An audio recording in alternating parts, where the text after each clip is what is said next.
What's up, y'all? This is Lil WB of Slab OG TV back at it again with another Slab History 101. Today I'm gonna be covering somebody that I did an interview with in episode 15. So if you ain't checked it out yet, go back check out episode 15. I'm gonna be talking about Ernest of FlyRydes. Now I feel like it's kind of important to revisit it again and add Ernest to the Slab History 101s because history-wise, when it comes to some slabs on the north side or really around the city, and when it comes to different shops, one-stop shops, I think FlyRydes is probably one of the most important things to know and cover when we're doing these, deep history dives. So from an early age, coming up in Lakewood, I think he had a brother-in-law that lived at the end of the street that used to paint cars, work on cars mechanically, kind of just all around did everything to cars to people on that side of town. And if I'm not mistaken, I want to say his pops, Mr. Fly, used to work on cars too, but don't quote me. I'm not mistaken.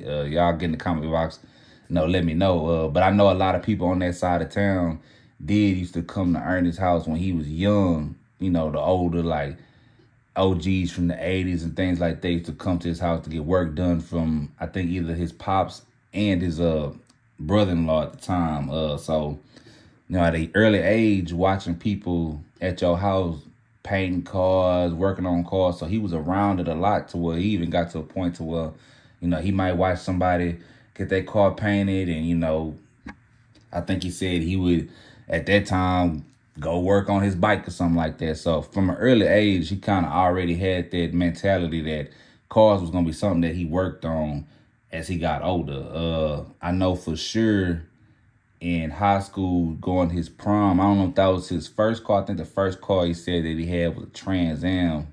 But going to high school, his pops bought him a Fleetwood, and then him and his pops worked on a car. I think it was white with a purple top. I want to say it had like purple flakes in it or something like that. But, this is like the late 80s, early 90s, buying his first set of wheels. And, that kind of would really set it off for him. I don't know if he worked on a Trans Am and, put different, aesthetics to it on the Trans Am. But from what I remember doing the interview, I think that Fleetwood was kind of like the first one that he put together and like he rode. And, after that, that's when he kind of started to work on other people's cars in the neighborhood around his age.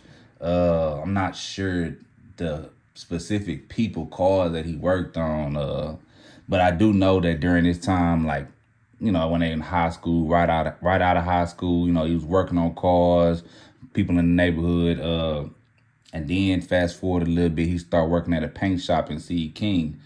With him and a couple other painters, but, he didn't own the shop at that time. But from what I heard from back in the day, that shop that was in C. King was a real good shop. It had a lot of good painters up there. So that's where Ernest kind of learned how to perfect his craft with the candy paint, putting together cars. I think it was an Asian dude that owned it or something like that. But nevertheless, I know a lot of people during that time, I think the early 90s, mid 90s, a lot of people was coming to see King to get their car sprayed by him.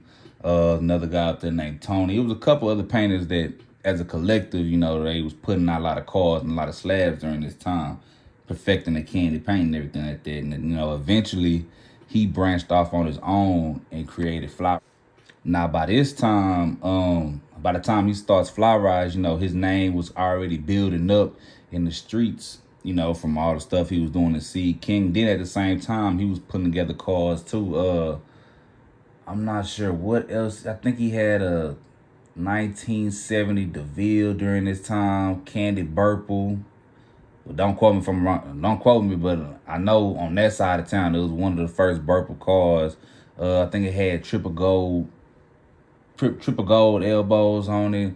I think at that time too, he had like some type of station wagon. I think it was a 6'4" station wagon, 63 station wagon, candy gold, done up wheels on. I think he had some threes on it. So during this time, while he's actually painting cars and fixing up cars, he's still from Lakewood. So he's still running with guys like Byron Mack, a lot of people on that side of town that was building cars, you know, those are his partners. You know, he grew up with them. So, of course, yeah, he's painting cars and putting cars together. But at the same time, he was putting cars together. So he put a lot of cars together, you know, during the time when he was at CE King and then creating FlyRydes. So basically off the momentum of those early days, the cars he put together and then the cars that he put together for other people, you know, painting, interior-wise, trunk-wise. He basically built a reputation in the city to being one of the best painters, really person to put a complete car together, like one-stop shop, basically. I know a lot of people tell me that, you know, got their car done by Ernest, or tell me that, you know, pretty much it was kind of like they would drop the car off and kind of say the color of the interior they wanted and the color paint they wanted, and Ernest pretty much did his own thing. I know he had like specific little touches that he would do just specifically for himself. He would, whether it be the dash or the center console, it would just be put together a certain way that you kind of knew that FlyRydes did it. It was real unique. I always say like the paint was real slick, like the body work on it was immaculate. You know, he started off, you know, putting slabs together, but eventually, you know, when you putting so much product out there, best interior, best trunk setup, best paint jobs, you're gonna have other things other than slabs that come through the shops. You're gonna have trucks, muscle cars, bikes, and that's when he kind of, you know, ventured off and kind of started to do everything, not just slabs in general.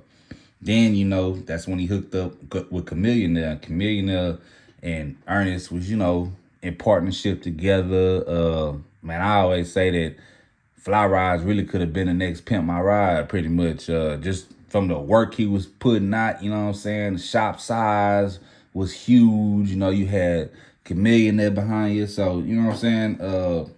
It's just one of those legendary shops in the city. I don't see too many slabs coming out of FlyRydes now. I know, you know, just because, you know, naturally when you putting together muscle cars, bikes, you know, you got some bikes that's worth $150,000. You got muscle cars that people literally dump $200,000 in. So, you know, when you start to get work like that, you know, the slabs kind of go on the back burner, and then, you know, the high demand for the shop, for that name, FlyRydes. You know, everybody wanted that sticker back in the day on their windshield that said FlyRydes, you know, like the mid-2000s. So, you know, as it kind of like the shop trajected, you know, forward, you know, slabs, you know, some people, like a lot of people say, like a lot of shops will tell me, that, you know, some people who put together slabs, you know, they're not going to just put $200,000 in their car, you know what I'm saying? But these muscle cars, these trucks, these bikes, you know what I'm saying? So that's kind of what he started to focus on. You know, he had a lot of, he put out a lot of 96 Impalas. I know in that Riding Dirty Chamillionaire video, that 96 Impala, you know, that was a FlyRydes car. I think it was Chamillionaire car, but Ernest put it together. So, you know, putting out a lot of 96 Impalas, you know, the bikes, you know, so that's kind of where he started to, you know, go towards. But it's still some slabs that you'll hear about that he put together. I know he put together DD Mac car. I can never think of the dude's name, but he had the gold DTS and the suicide doors. Then it was like mustard gold. That was a real clean car when it came out. I damn didn't want to say one of the first DTSs to hit the streets, if I'm not mistaken. One of the most holding DTSs for sure. But, you know, we just branched off from the slabs. You know, I know he got something that he working on. I seen it with my own eyes at the shop. Something you ain't never seen before. When it hit the streets, man, that's going to be a car that is going to kind of, some people going to like it, some people ain't going to like it. But, you know, he a perfectionist, so ain't no telling when that car come out. But, yeah, man, I feel like Ernest is one of the best car builders. I'm not going to say slab rider. I'm not going to say best shop. I'm going to say car builder, all around car builder when it comes to slabs, muscle cars, bikes, trucks, 18-wheelers, golf carts. Like, nobody could build a car like Ernest. So, man, I just want to give him his flowers while he's here. If y'all ain't watched that interview I did with him, episode 15, y'all go check it out.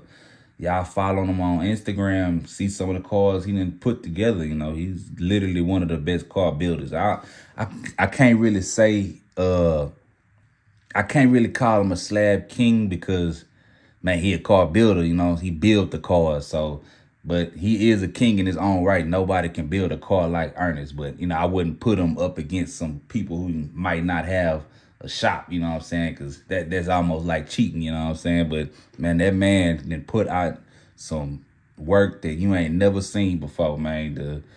I don't know one car that I didn't heard of that he put together that just wasn't up to par. Like every car he has ever put his hands on has definitely been top 10 for sure, for sure. So, man, salute to the king, you know what I'm saying? The king of building these cars, the best, you know, slab, muscle car, bike builder that ever came through Houston. So yeah, man, y'all like, comment, subscribe. Every Monday, every Friday at 12 o'clock. Man, y'all come to the channel, man. It's Lil WB, Slab OGs TV. We out.